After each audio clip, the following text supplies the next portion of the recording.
Welcome to South Korea, a country where ancient palaces stand beside shimmering future cities.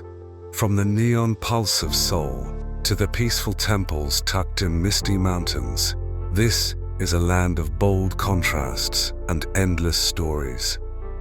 Journey through the vibrant streets of Busan, explore volcanic wonders on Jeju Island, and feel the rhythm of a culture that blends tradition with cutting-edge innovation. This is South Korea, fast, flavorful, and unforgettable. The first thing you notice is the light. Neon bleeding into dawn, ancient stone walls catching the glow of glass towers. This is Seoul, South Korea, a city that never fully sleeps, only changes rhythm. Some cities welcome you gently. Seoul pulls you in fast. One moment you're standing beneath a 1,000-year-old palace gate, and the next you're surrounded by holographic billboards, late-night ramen shops, and subway trains arriving to the second. This is not just a city you visit. It's a city that moves you. Today, we're stepping into Seoul, not as tourists rushing through landmarks, but as travelers slowing down, listening to the streets, and letting the city tell its story. Seoul sits in a natural bowl, surrounded by mountains and split by the wide, slow-moving Han River.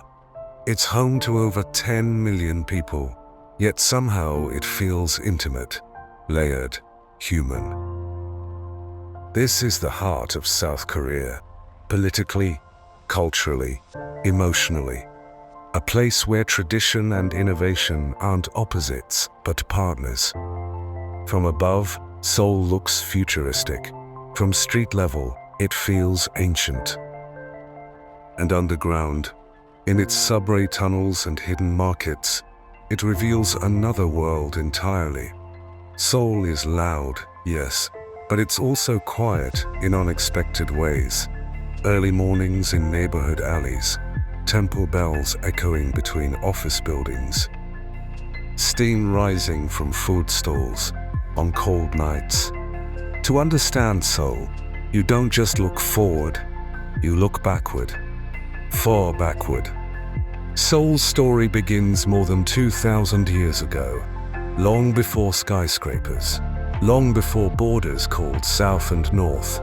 This city was once the capital of the Joseon dynasty, a kingdom that ruled Korea for over 5 centuries. And unlike many modern capitals, Seoul never erased its past. It built around it. The old city was designed according to Confucian ideals. Mountains for protection, a river for life, palaces placed with cosmic intention. Gyeongbokgung Palace was the crown jewel, a symbol of royal authority and harmony with nature. But Seoul's history is not only beauty, it is invasion, occupation, division, and survival. Japanese colonial rule tried to strip Korea of its identity. The Korean War nearly destroyed the city entirely. At one point, Seoul changed hands 4 times in 3 years. Yet, the city rose again. Concrete replaced rubble. Memory replaced silence. Every block you walk in Seoul carries echoes of what came before. You feel that history most strongly at the palaces. Gyeongbokgung stands proud, its gates opening to wide courtyards and painted wooden halls. Guards in traditional dress march in ceremony, their movements precise, their presence symbolic. Gyeongbokgung feels different, quieter, more personal. Its secret garden unfolds slowly, like a whispered story. Then there's Gyeongbokgung, sitting oddly beside modern city streets, where palace walls meet traffic lights. It's one of the clearest images of Seoul itself, old and new, side by side, refusing to compete. Beyond palaces, the city's gates still stand. Massive stone entrances, once protecting Seoul from invaders, now they watch over traffic, buses, and pedestrians, scrolling on smartphones. History here is not frozen. It's breathing. Move east, and you reach Bokcheon Hanok village. Traditional Korean houses, Hanok, line narrow lanes, their tiled roofs curving gently toward the sky. These homes were once lived in by scholars and officials. Today, some still are. This is not an open-air museum. It's a neighborhood. You hear footsteps echo on stone, smell wood and incense, see sunlight filter through paper windows. Just downhill, Insadong waits.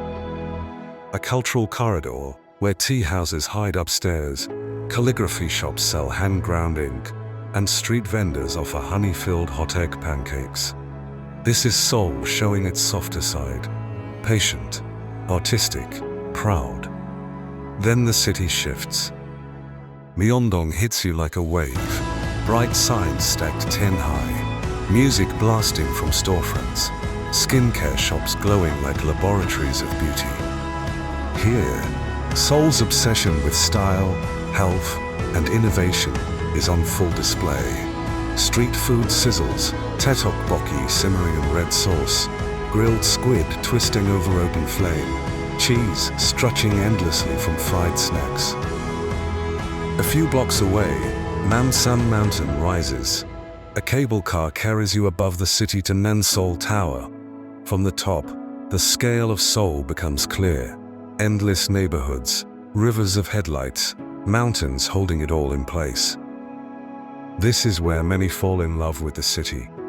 Not because it's perfect, but because it's alive.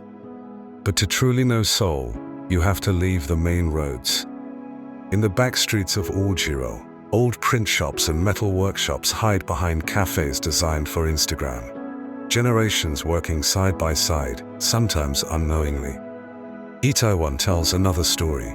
Once a military district, now a global crossroads. Halal food, soul food, queer nightlife, rooftop bars overlooking mosques and embassies. Hongdae pulses with youth. Street performers dance until midnight. Art students sketch on sidewalks. Indie bands play in basements too small for their sound. These neighborhoods aren't polished, they're raw. And that's where Seoul feels most honest. Seoul's people define the city as much as its skyline. There is a shared intensity here. Work hard, move fast, improve constantly. But beneath that drive is deep kindness. Strangers helping with directions, restaurant owners giving extra side dishes, elders smiling quietly in parks at dawn. Respect runs deep in Korean culture.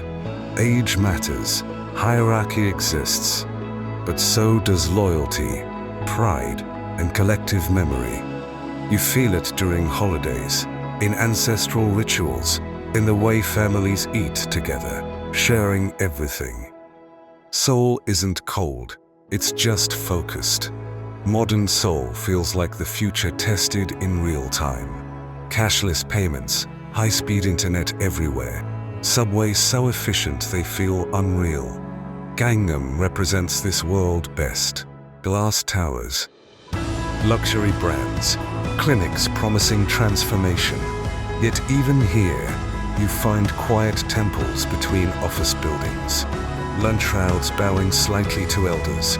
Tradition threading through steel and screens.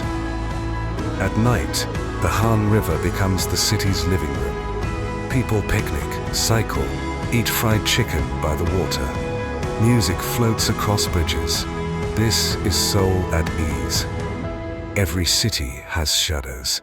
Seoul's are heavy. The division of Korea is not history, it's present.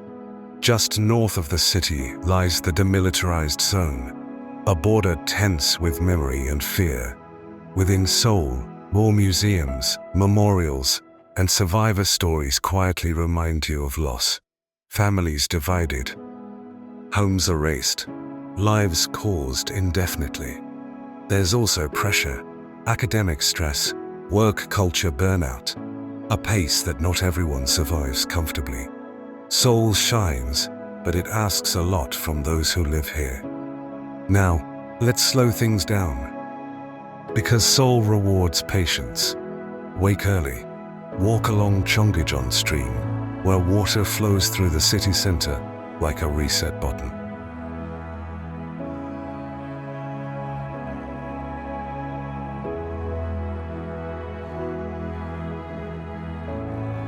Visit a Gyeongbokgung bathhouse. Sweat, soak, rest. Eat boiled eggs in towels shaped like sheep heads. Climb Busan Mountain. From the top, Seoul feels small, vulnerable, human. Eat boldly, Korean barbecue with friends. Street food alone at midnight. Soup that tastes like comfort.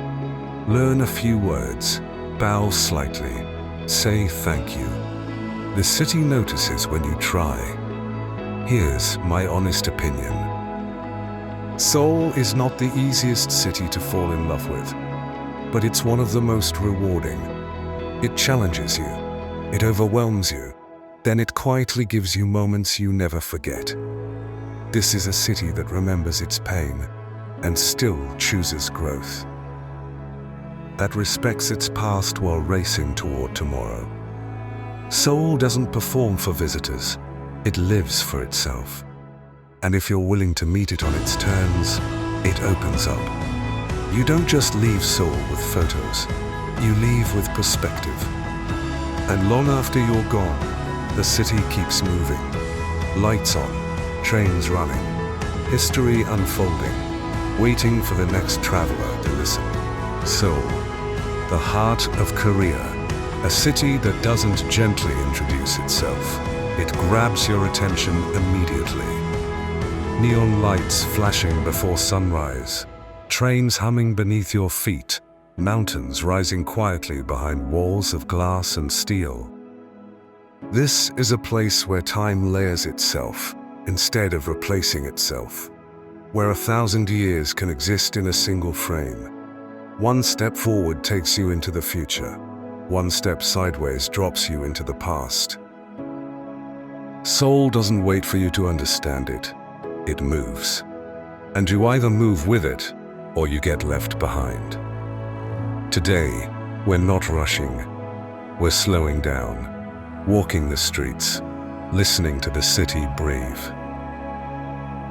Because if there's one thing Seoul does better than any place on earth, it tells its story, if you're willing to listen.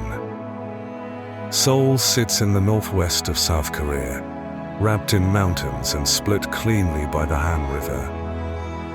More than 10 million people making millions female see.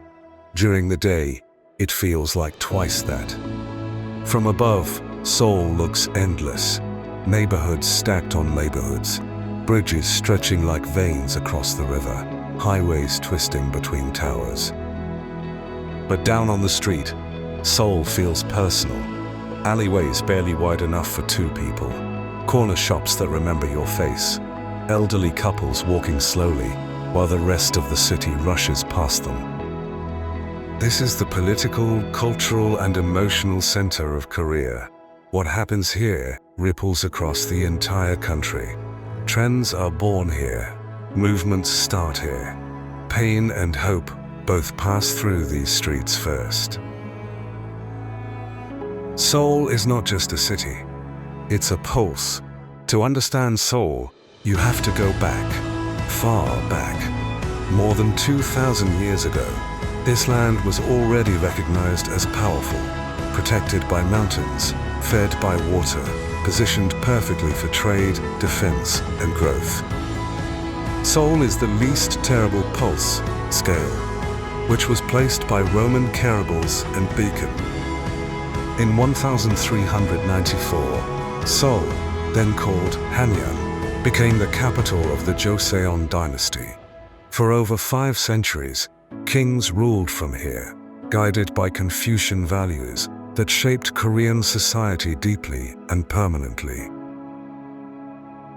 The city was designed with intention.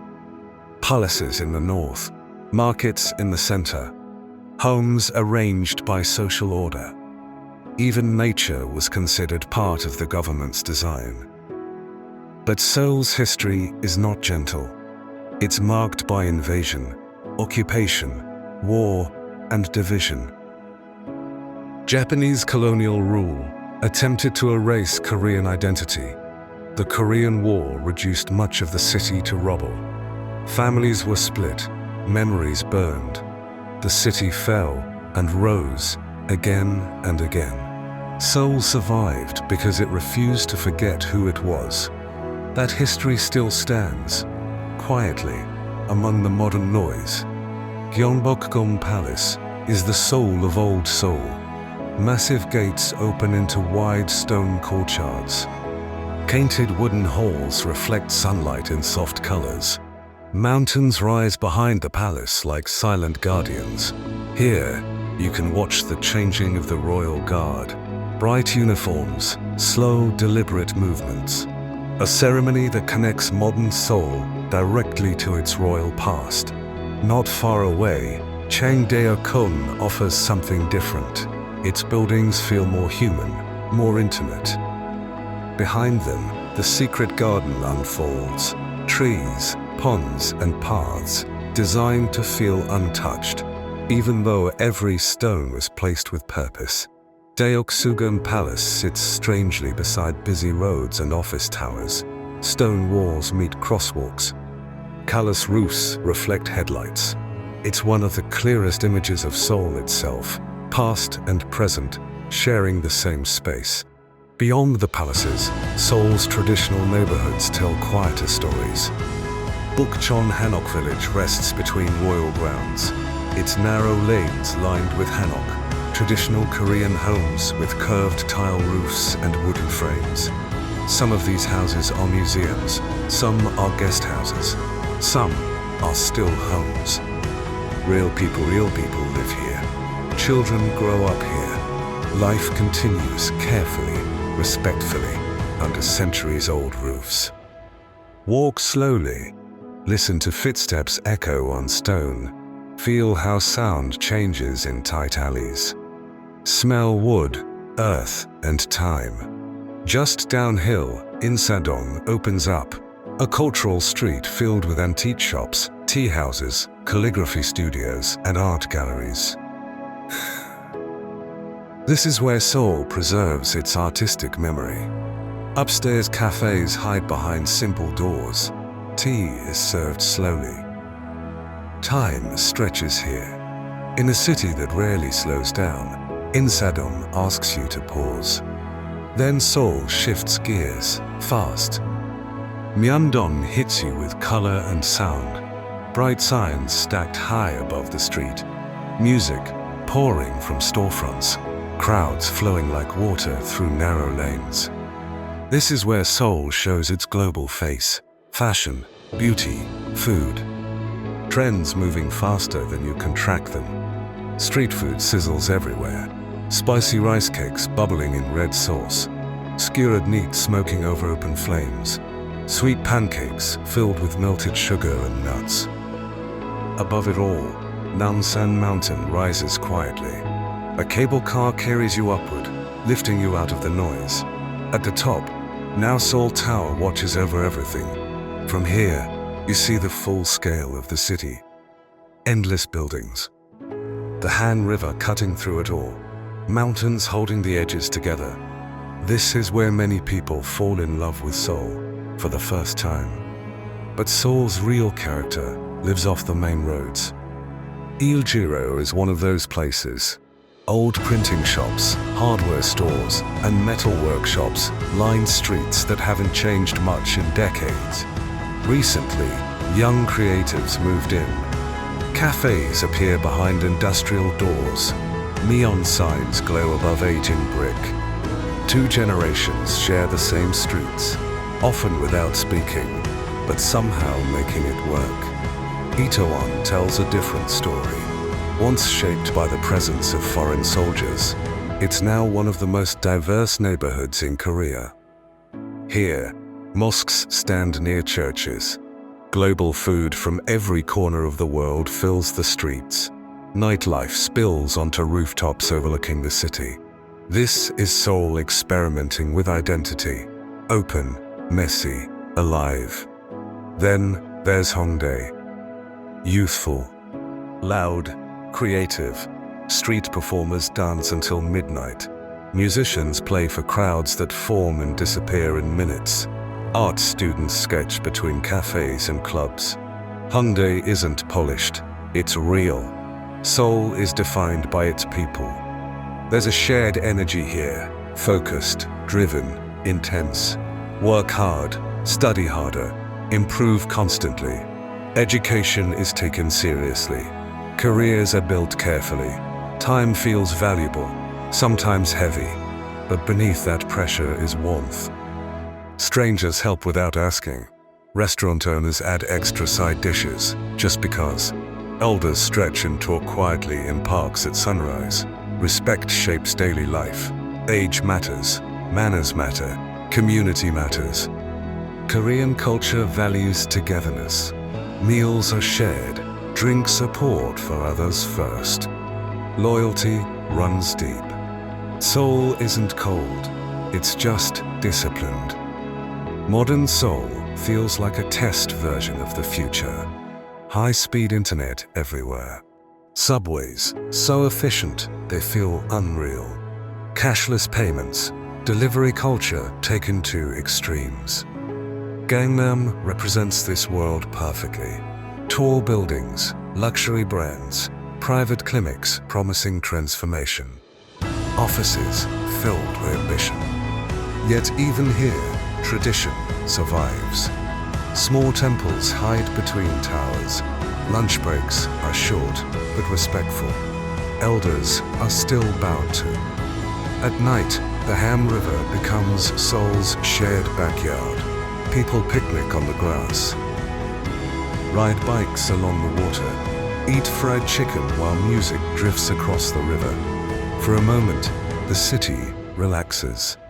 This is Seoul breathing out. But every great city carries shadows. Just north of Seoul lies one of the most tense borders on Earth.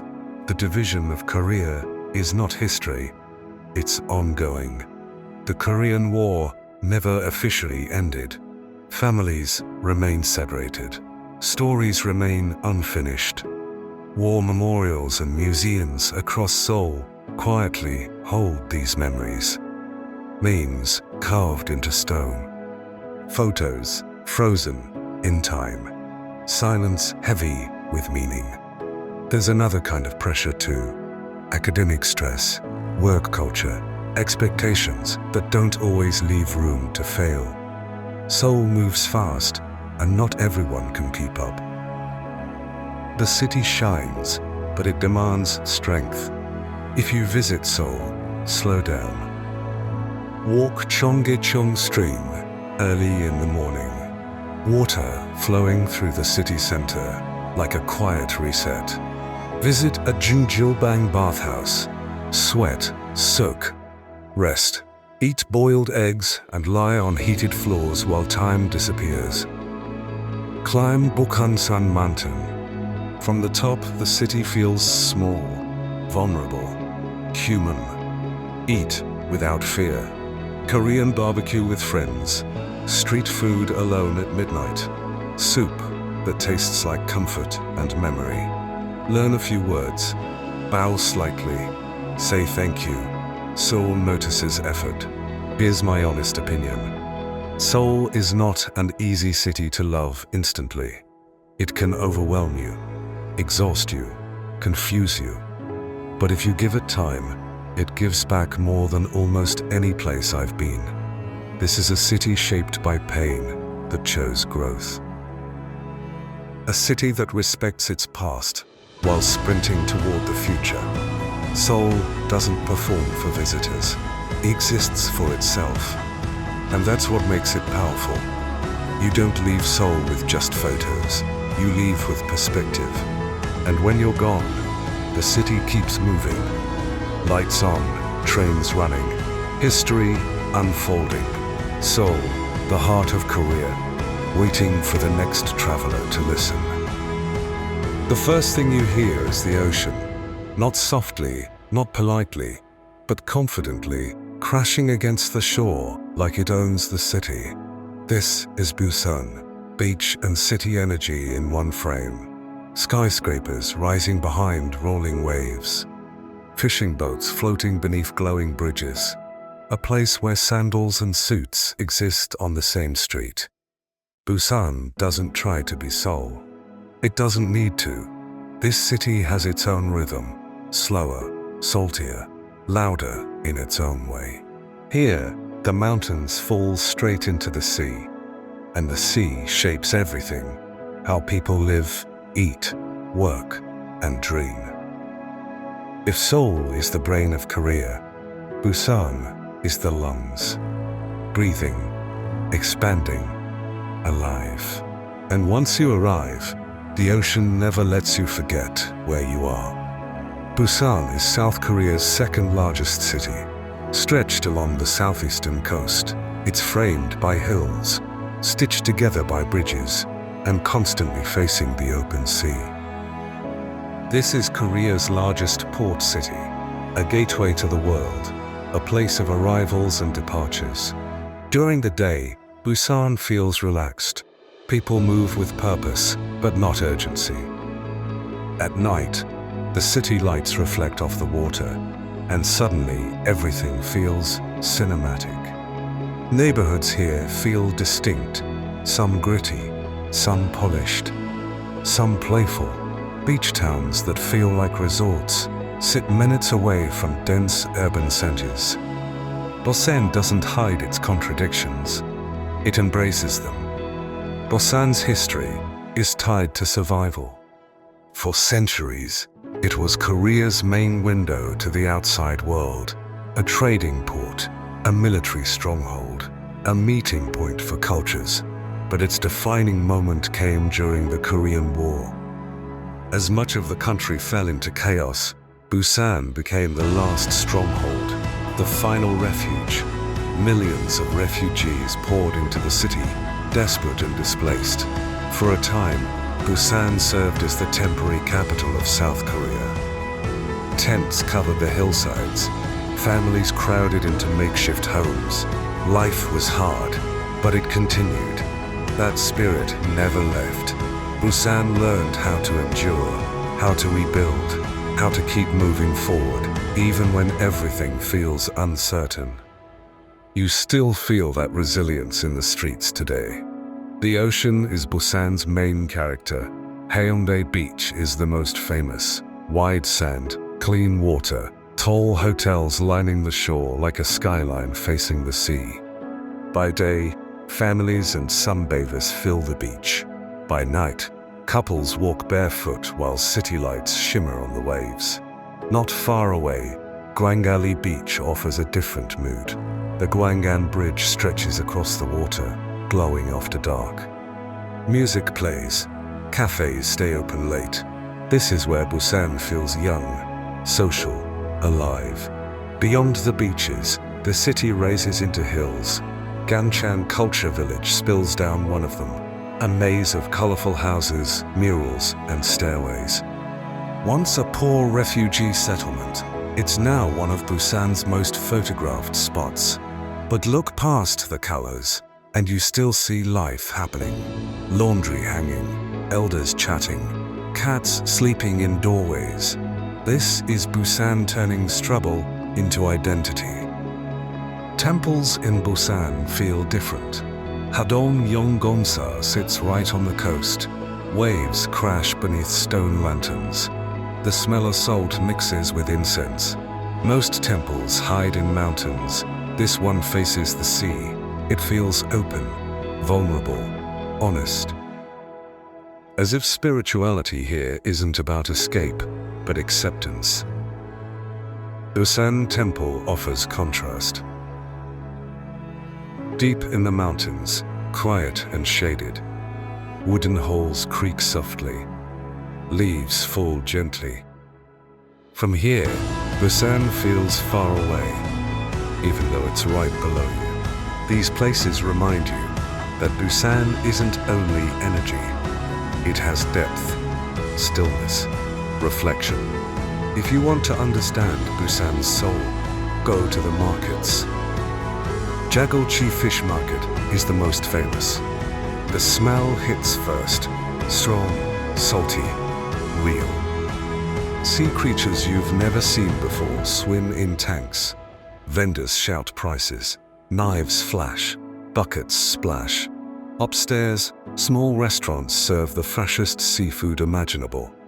Raw fish, spicy stews, simple dishes that taste like the ocean itself. Nearby, Gyeongbokgung Market stretches for blocks. Clothes, tools, street food, everything packed together. This market grew from wartime desperation, people selling anything they could to survive. Today, it's chaotic, loud, and deeply Busan. Here, history doesn't sit behind glass. It sells lunch. Busan hides its magic in plain sight. In the hills above the city, old staircases wind through quiet neighborhoods. Local cafes open early for regulars who've been coming for years. The Daediepo shoreline feels endless at sunset.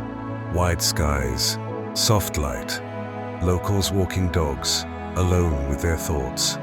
Songdo Beach has a cable car gliding above the water, connecting cliffs and no sign.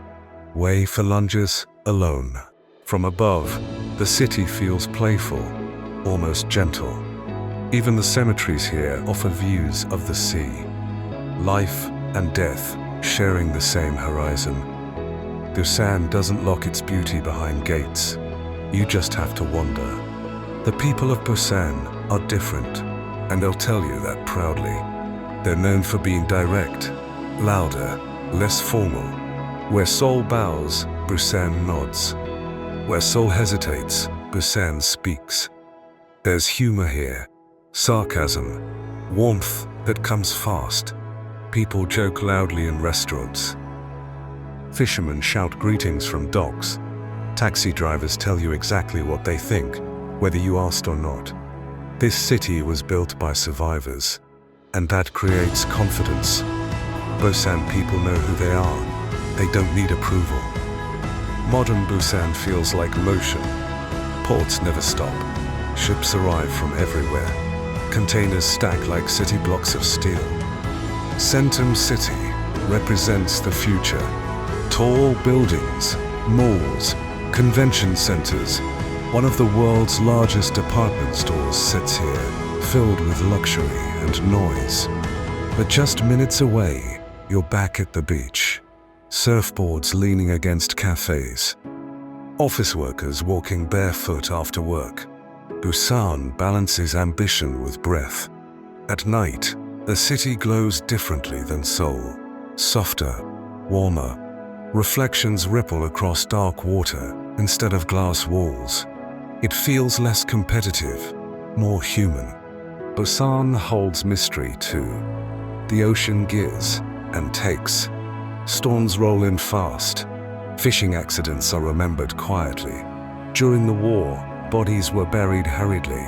Stories were lost. Some families never found answers. Even today, abandoned tunnels and bunkers hide in the hills. Remnants of fear, preparedness, survival. Busan doesn't dramatize its darkness. It lives with it. Like the sea, beautiful, powerful, and dangerous. That honesty gives the city weight. If you're coming to Busan, here's how to do it right. Start early. Walk the beach before crowds arrive. Let the city wake up naturally. Eat seafood, even if you think you don't like it. This is where it makes sense. Ride the subway. It's efficient and scenic near the coast. But also walk. Busan reveals itself slowly. Visit a bathhouse overlooking the ocean. Hot water, cold air, waves in the distance. Give yourself time. Busan doesn't rush.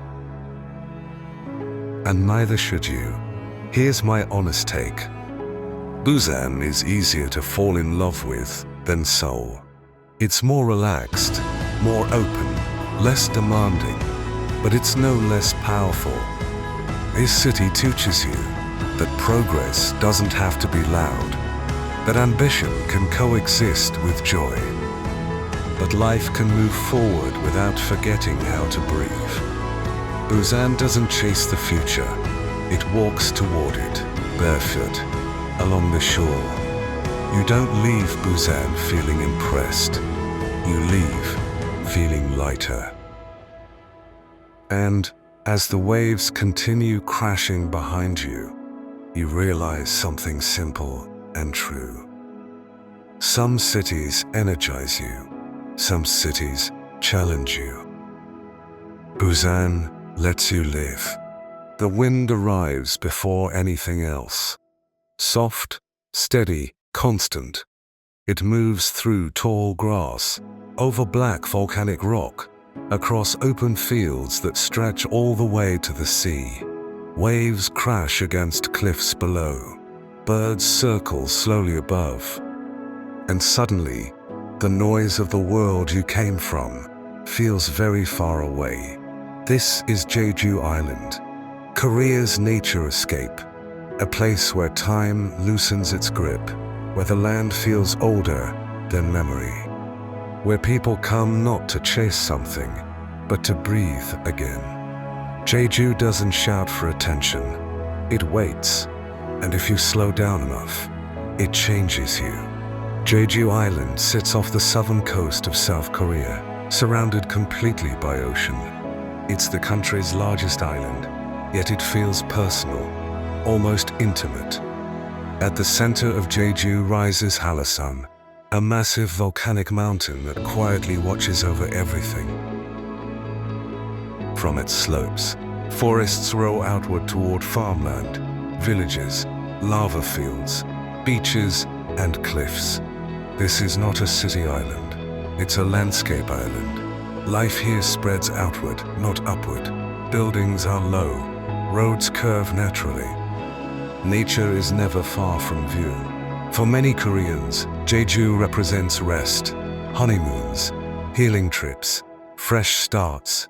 For visitors, it feels like stepping into another version of Korea, one shaped by wind, stone, and sea. Jeju's history begins with fire. Millions of years ago, volcanic eruptions pushed this island up from the ocean floor. Lava hardened into black stone, craters formed, tubes collapsed underground, creating vast cave systems beneath the surface. Long before modern Korea existed, Jeju was already complete.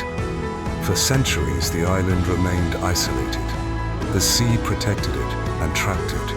Jeju developed its own dialect, customs, and beliefs. At times, it felt like a different country entirely. Life here was never easy. The soil was rocky, the wind was relentless, the sea was dangerous. But people adapted.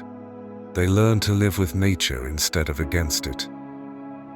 That resilience became Jeju's identity. Hallasan dominates the island, physically and spiritually.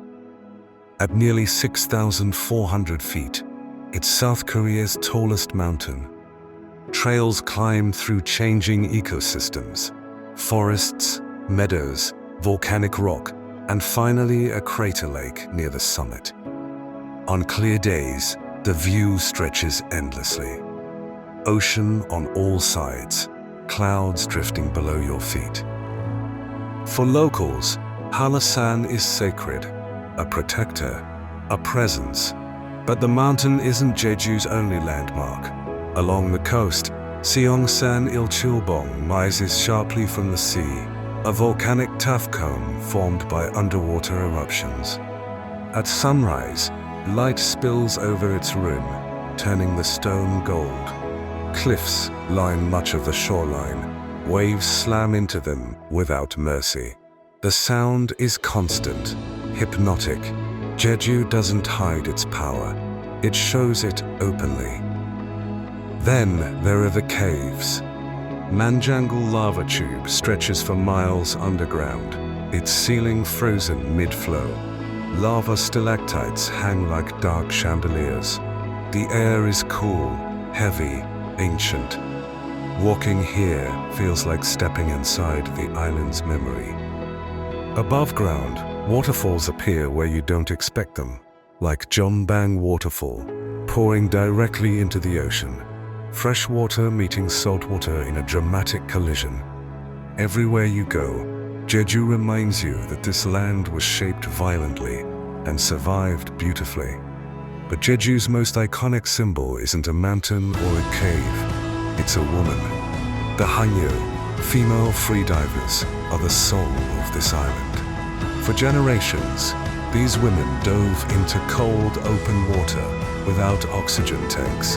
They harvest abalone, sea urchins, and shellfish, holding their breath for minutes at a time. Many are now elderly, some well into their 70s and 80s. And they still dive. You hear them before you see them, a sharp whistle as they surface, releasing air, a sound known only to Jeju. The Hanye represents strength, independence, and survival. In a deeply traditional society, these women became breadwinners, leaders, legends. Their culture is recognized by UNESCO, but here, it's just life. Jeju's villages feel grounded. Stone walls line roads, built from volcanic rock stacked without mortar. Wind slips through the gaps, reducing pressure during storms. Small homes sit low to the ground, roofs weighted down. Everything designed to resist nature rather than fight it. Local markets sell mandarins, seafood, and handmade goods. Conversations move slowly. People greet each other by name.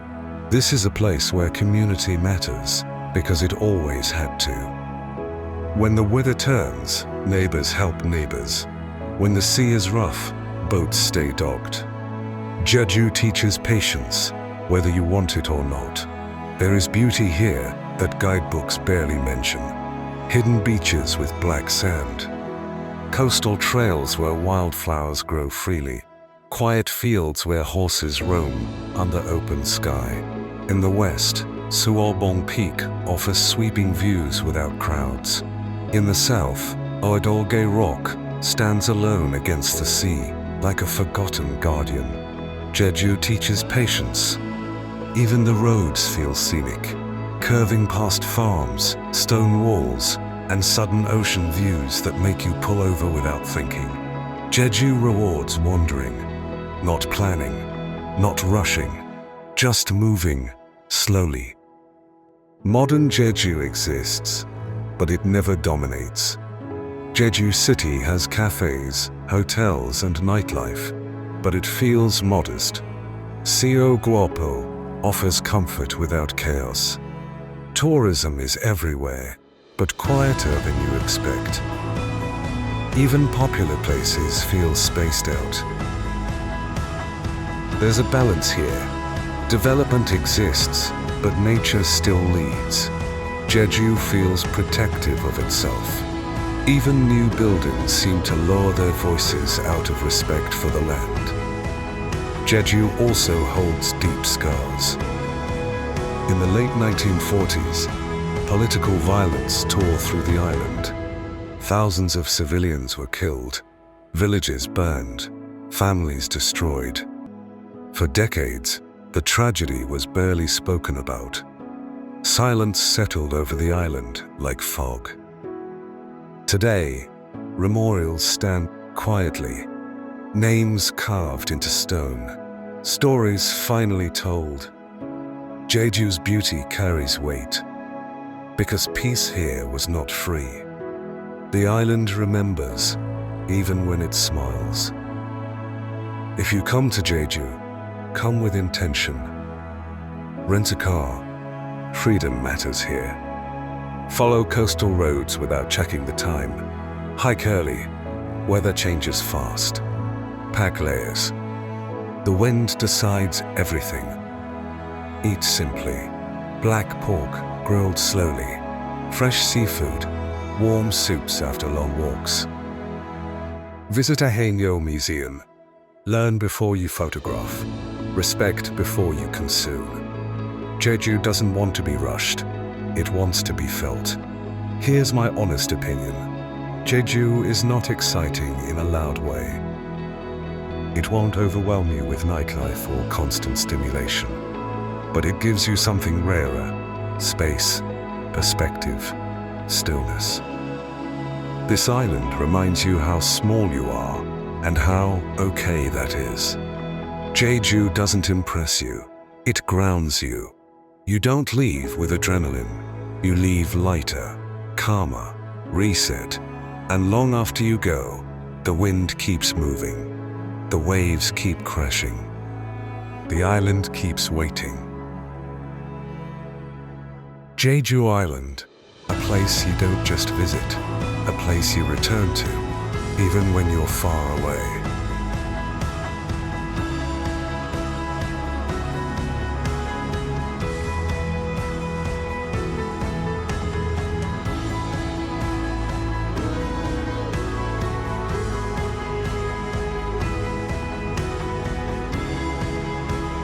There are cities that announce themselves loudly, and then there is Gyeongju. Here, history doesn't shout, it whispers. You feel it before you see it. A quiet stillness in the air. Open fields where the ground rises gently into grass-covered mounds. Stone pagodas standing alone beneath the sky, unmoved by time. This is Gyeongju, the ancient capital of Korea, a city where the past is not behind glass or locked in museums. It's under your feet. It's in the wind. It's in the silence between footsteps. If Seoul is the present and Busan is movement, Gyeongju is memory. And once you enter it, you don't just visit history, you walk inside it. Gyeongju sits in the southeastern part of South Korea, surrounded by low mountains and wide plains. Today, it feels like a small city, calm, almost rural. But for nearly 1,000 years, this was the center of power on the Korean peninsula. Gyeongju was the capital of the Silla Kingdom, one of Korea's 3 kingdoms. At its height, Silla ruled most of the peninsula, and Gyeongju was one of the largest and wealthiest cities in the world. Scholars, monks, artisans, and royalty filled these streets. Gold flowed through the city. Ideas traveled from China, India, and beyond. Now, instead of skyscrapers, you see tombs. Instead of traffic, you hear birds and bicycle bells. Gyeongju doesn't feel empty, it feels preserved. Silla began as a small tribal state around 57 BCE. No one expected it to last. No one expected it to unify Korea. But slowly, patiently, Silla grew stronger. It absorbed neighbors, formed alliances, and eventually unified the peninsula in the 7th century. Gyeongju became a city of unimaginable wealth. Royal palaces covered the plains. Markets buzzed with trade. Buddhism flourished, shaping Korean culture permanently. This was an era of golden crowns, stone pagodas, and spiritual ambition. But power never lasts forever. By the late 9th century, internal conflict weakened Silla. The kingdom collapsed. Gyeongju faded from political relevance. Yet, unlike other fallen capitals, it was never erased. It was left behind. And that's what makes Gyeongju extraordinary. Time moved on, but the city stayed. The first thing you notice are the tombs. Massive grass-covered mounds rise gently from open fields. They look natural, almost accidental, until you realize they're royal graves. Daejeon Wonton complex holds dozens of them.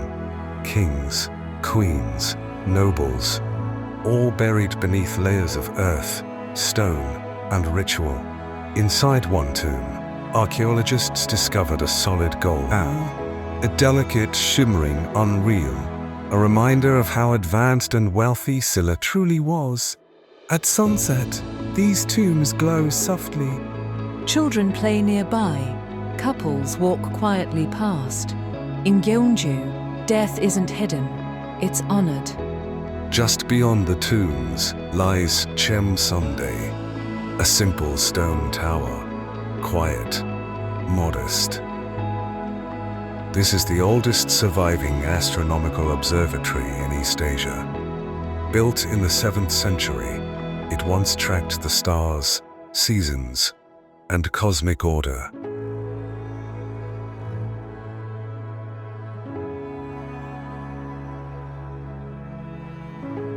It stands as proof that ancient Korea wasn't isolated. It was intellectual, scientific, and deeply connected to the universe. Nearby, Gyeongbokgung Palace once housed Silla royalty. Today, only traces remain. Low foundations, open grass. You have to imagine the grandeur, and somehow, imagining makes it more powerful. As night falls, Gyeongju transforms. Gyeongbokgung Palace and Wolji Pond, once the Crown Prince's residence, come alive under soft lighting. The pond reflects wooden pavilions perfectly, like a painting brought to life. Crickets chirp, water barely moves. This was a place for banquets, poetry, and diplomacy. A space where beauty mattered as much as power. Standing here at night, it's easy to forget the modern world exists at all. Bulguksa Temple is Gyeongju's spiritual heart. Built in the 8th century, it represents the peak of Buddhist art and architecture in Korea. Stone bridges lead upward, symbolizing the journey from suffering to enlightenment. Every detail has meaning. Every step is intentional. Nearby, Sekguram Grotto hides in the mountains. Inside, a serene stone Buddha sits facing the sea, perfectly balanced, perfectly calm. This isn't just religious art, it's philosophy carved in stone. UNESCO recognized these sites for a reason. They don't impress, they resonate. Jeju hides its treasures quietly. In small neighborhoods, stone pagodas stand without signs or fences. Fields suddenly reveal ruins. Hiking trails lead to forgotten temple sites deep in the forest. Namsan Mountain is covered with them. Buddhas carved into cliffs, statues worn smooth by time, fragments of temple by nature. By nature, what every end, what are they want? This mountain is an open-air museum and a spiritual landscape. Here, history doesn't end, it dissolves into the land. The people of Gyeongju live alongside history every day. Farmers work fields beside ancient ruins. Students bike past royal tombs. Cafes, students bike past royal tombs, blending modern life with old aesthetics. There's pride here, but not arrogance. Gyeongju doesn't need to prove itself. Locals speak softly. Life moves slower. Conversations stretch longer. This city teaches patience simply by existing. Modern Gyeongju is subtle. There are hotels, restaurants, and museums, but they stay low, respecting sightlines in history. Tall buildings are rare. Neon signs feel out of place. At night, streets are quiet. Lights are warm. The stars feel closer. Tourists come and go, but Gyeongju never bends for them. The city doesn't adapt to visitors. Visitors adapt to the city.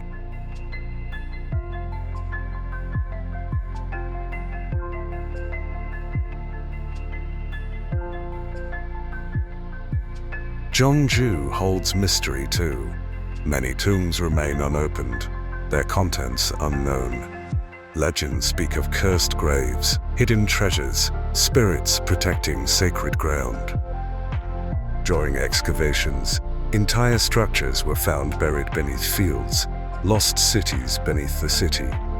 The past here is incomplete, and maybe it should stay that way.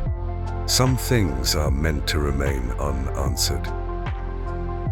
If you're visiting Gyeongju, slow everything down. Rent a bike. This is a cycling city. Move between tombs, ponds, and temples gently. Visit early mornings or evenings. Light matters here.